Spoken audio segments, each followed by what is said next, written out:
Polisi resmi menetapkan Irjen Napoleon Bonaparte sebagai tersangka dalam kasus dugaan penganiayaan Muhammad Kc di Rutan Bareskrim. Untuk membahasnya lebih dalam, kita sudah terhubung melalui sambungan Zoom dengan Direktur Tindak Pidana Umum Bareskrim Polri, Brigjen Polisi Andirian Jayadi. Selamat sore Pak Andi. Selamat sore Pak Andi. Udah menyala deh. Selamat sore Pak Andi. Apakah Anda bisa mendengar suara saya? Ya, selamat sore Mbak Rifana. Oke, Pak Andi langsung saja, bagaimana sebetulnya hasil gelar perkara sampai akhirnya Irjen Polisi Napoleon Bonaparte ditetapkan sebagai tersangka dalam kasus penganiayaan Muhammad Kc, Pak Andi? Ya, sebelum pelaksanaan gelar perkara, penyidik juga sebelumnya sudah beberapa kali memeriksa para saksi, baik yang menyaksikan maupun yang menjadi calon tersangka. Termasuk juga sudah melakukan prarekon terkait dengan peristiwa yang ada. Nah, kemudian kemarin sudah dilaksanakan gelar perkara berdasarkan alat bukti yang ada yang sudah dikumpulkan oleh penyidik selama proses penyelidikan dan penyidikan, sehingga penyidik menetapkan 5 tersangka. Oke, 5 tersangka, salah satunya adalah Irjen Polisi Napoleon Bonaparte. Yang 4 lainnya siapa Pak? Mungkin bisa dibeberkan apakah memang keempatnya ini tahanan di Rutan Bareskrim? Ya, yang keempatnya lagi adalah inisial DH, kemudian ada inisial DW, kemudian ada H alias Coki alias RT. Ya, tempatnya memang sama-sama adalah napi yang sudah putus, sudah ingkrah. Dan pada saat peristiwa terjadi mereka bersama-sama melakukan. Oke, Pak Andi, peran masing-masing tersangka dalam kasus penganiayaan ini apa?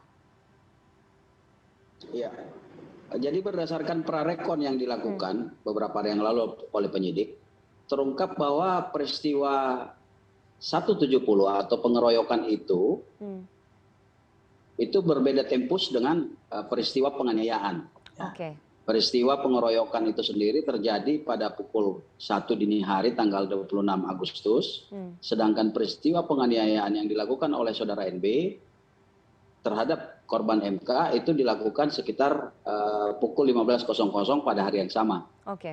Artinya memang ada 2 peristiwa yang terpisah, berbeda tempus, di mana yang pengeroyokan melibatkan 5 orang, sedangkan yang penganiayaan dilakukan sendiri oleh NB terhadap MK. Oke, artinya ada 2 peristiwa yang berbeda. Apakah kemudian motif dari 4 tersangka lainnya ini sama Pak dengan motif Irjen Napoleon? Ya, kalau motif keempat orang lainnya ini setelah dalam pemeriksaan dilakukan oleh penyidik, memang mereka tergerak setelah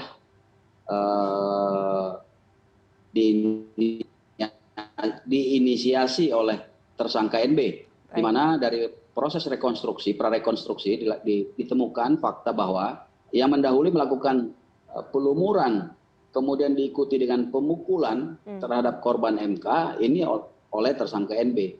Nah, melihat bahwa NB sudah melakukan itu dan mereka menganggap bahwa tersangka NB ini adalah perwira tinggi Polri, mereka menganggap apa yang mereka lakukan terhadap korban MK dengan melakukan pemukulan itu akan aman-aman saja.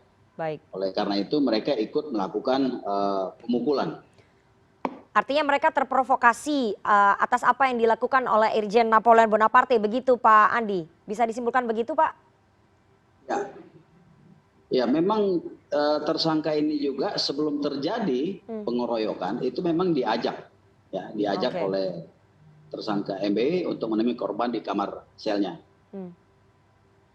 Pak, polisi menduga apakah kemudian ada keterlibatan penjaga rutan, kepala rutan dari Bareskrim atau mungkin ada pihak lain dalam kasus ini? Karena kalau misalnya dari penjelasan Pak Andi tadi bahwa tersangka NB, Irjen Napoleon berhasil mempengaruhi ataupun memprovokasi 4 tahanan lainnya, apakah kemudian ada peran dari kepala rutan di sana? Ya, baik. Jadi kalau mengenai penganiayaannya, kita berbicara penganiayaan dan pengeroyokan, ini murni dilakukan oleh para napi yang ada di sana. yang sekarang sudah menjadi tersangka. Tetapi kemudian kalau terkait dengan keterlibatan petugas yang bisa memang terungkap di dalam proses pemeriksaan, ini juga sudah ditangani oleh teman-teman Propam, di mana terjadi kelalaian baik oleh Karutan maupun petugas jaga pada saat itu, yang mana memang dia melakukan penggantian kunci atas perintah dari NB, atas permintaan NB. Oke, artinya ada kelalaian di situ ya Pak. Tapi Pak Andi, Ya, apakah kemudian dari Bareskrim akan melakukan pemeriksaan kejiwaan mungkin kepada Irjen Napoleon Bonaparte dengan adanya kasus ini? Karena ini motifnya masih belum clear begitu Pak. Ya, memang ada pertimbangan, penyidik mempertimbangkan ke arah sana, tetapi tentu sebelumnya penyidik akan melakukan pemeriksaan dulu terhadap ahli psikolog.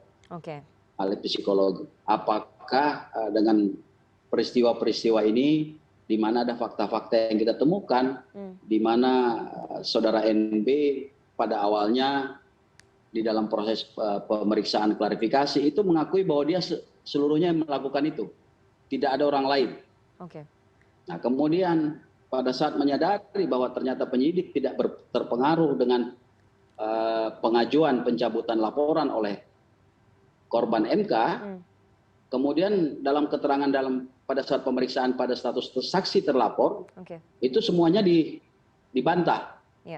Kemudian dibantah, artinya penyidik memang melihat di sini ada inkonsistensi daripada yang bersangkutan. Nah tentu sebelum kita memutuskan untuk melakukan pemeriksaan menggunakan psikolog, tentu kita perlu pemeriksaan ahli lain terkait dengan melihat dari gelagat-gelagat perbuatan yang dilakukan oleh tersangka NB. Oke, baik, kita tunggu nanti bagaimana perkembangan kasusnya yang sedang ditangani oleh Bareskrim Polri. Terima kasih sekali Direktur Tindak Pidana Umum Bareskrim Polri, Brigjen Polisi Andi Rianjayadi atas waktunya kepada CNN Indonesia Newsroom sore hari ini. Sehat selalu, Pak Andi.